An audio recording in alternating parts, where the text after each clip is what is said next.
죄를 용서한다는 것은 하나님이 우리 죄들을 구름처럼 흩어지게 하신다는 것이다. 내가 내 허물을 빽빽한 구름같이 내 죄를 안개같이 없이 하였으니 너는 내게로 돌아오라.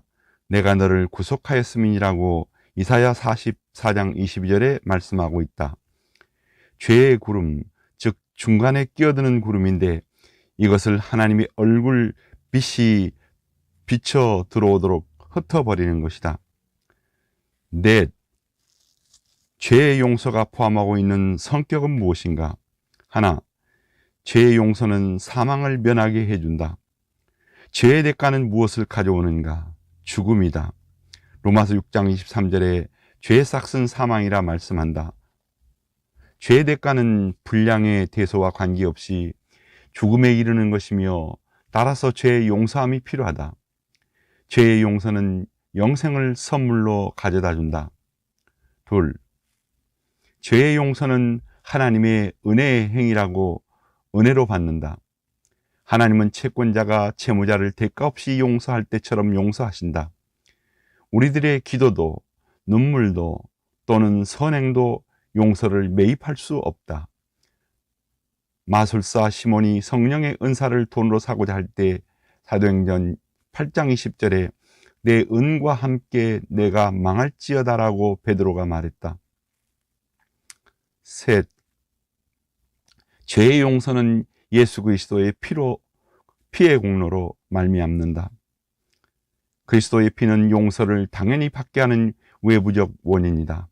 에베소 1장 7절에 우리는 그리스도 안에서 그의 피로 말미암아 속량 곧 죄사함을 받았느니라고 하셨다. 무한한 가치를 가진 주님의 피 외에는 아무것도 용서를 산출할 수 없다. 넷, 죄는 회개하기 전에는 용서받지 못한다.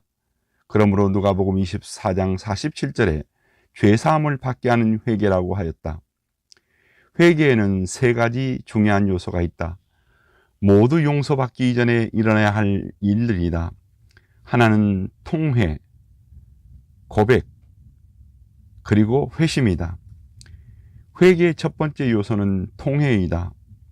통회하는 마음이 상함에 대하여 성경에는 에스겔서 7장 16절에 다 각기 자기 죄악 때문에 골짜기 비둘기처럼 슬피 울 것이라고 하였다.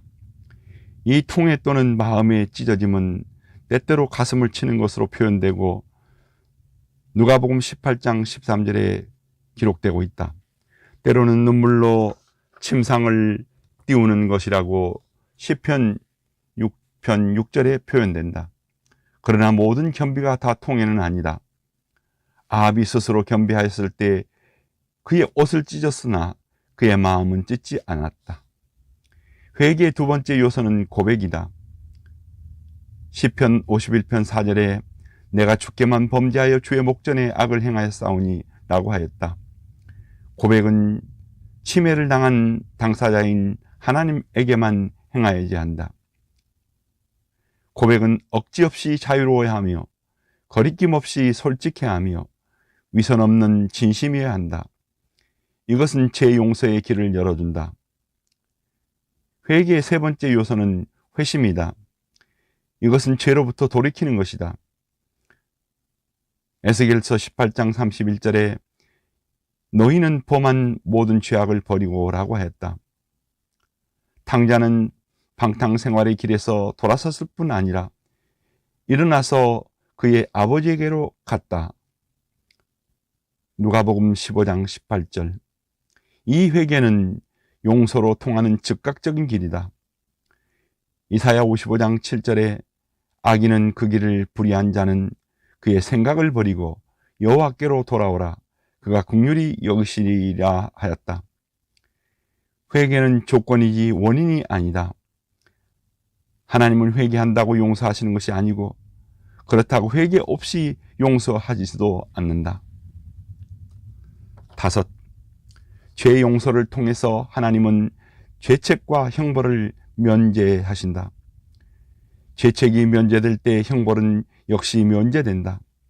하나님의 자녀는 용서받은 후에도 하나님의 부성적인 노여움을 살 수는 있겠지만 그래도 법정적인 진노는 제거된 것이다. 비록 매를 때리실지는 몰라도 그래도 저주는 제거하신다. 징벌이 성도들에게 닥칠 수는 있겠지만 그래도 멸망은 오지 않는다. 6.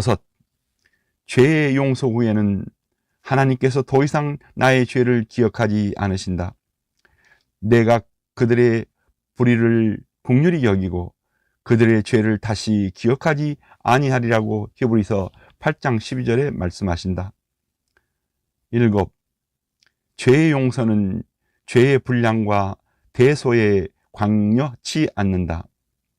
하나님은 빽빽한 구름 같고 주홍같이 붉으며 먹과 같이 검고 흉악한 죄까지라도 말소시킨다고 이사야 44장 22절에 말씀한다. 예수님의 비유 속에 나오는 임금은 그에게 1만 달란트 빚진 그 채무자를 용서해 주었다고 마태복음 18장 27절에 기록한다. 8. 죄의 용서 가운데 용서받지 못한 죄들이 있다. 이러한 죄들은 성경은 첫째로 성령을 해방하는 죄, 성령을 해방하는 죄는 사하심을 얻지 못한다고 마태복음 12장 31절에 기록한다. 누가복음 12장 21절에 둘째로 성령을 모독하는 죄라고 말한다. 셋째로 성령을 욕되게 하는 죄, 히브리서 10장 29절에 은혜의 성령을 욕되게 하는 자에 당연히 받을 형벌이라고 기록하고 있다. 이처럼 성령을 회방하고 모독하고 욕되게 하는 죄는 용서받을 수가 없다. 하나님 안에 이것을 용서할 만큼 충분한 자비가 없어서가 아니라 이 죄를 범한 자가 용서를 받으려 하지 않기 때문이다. 9. 죄 용서받음에 있어서 미래의 죄는 그것들을 회개할 때까지는 현실적으로 용서받는 것이 아니다. 하나님은 죄인을 용서하실 때 모든 죄를 용서하신다. 에레미야 33장 8절에 그들은 내게 범하여 행한 모든 죄악을 사할 것이다 라고 하셨다. 골로새 2장 13절에 우리에게 모든 죄를 사하시고 시편 103편 3절에 저가 내 모든 죄악을 사하시며 라고 하였다. 하나님은 모든 죄를 사하신다고 말할 때 그것은 과거의 죄에 관한 것으로 이해해야 한다. 왜냐하면 개인적으로 장차 지을 죄는 예수님의 공로 가운데 용서의 효력이 포함되어 있지만 미래의 죄는 그것들을 자신이 통회하며 회개할 때까지 현실적으로 용서받은 것이 아니다. 죄가 범해지기 전에 용서받은 것으로 생각하는 것은 잘못이다.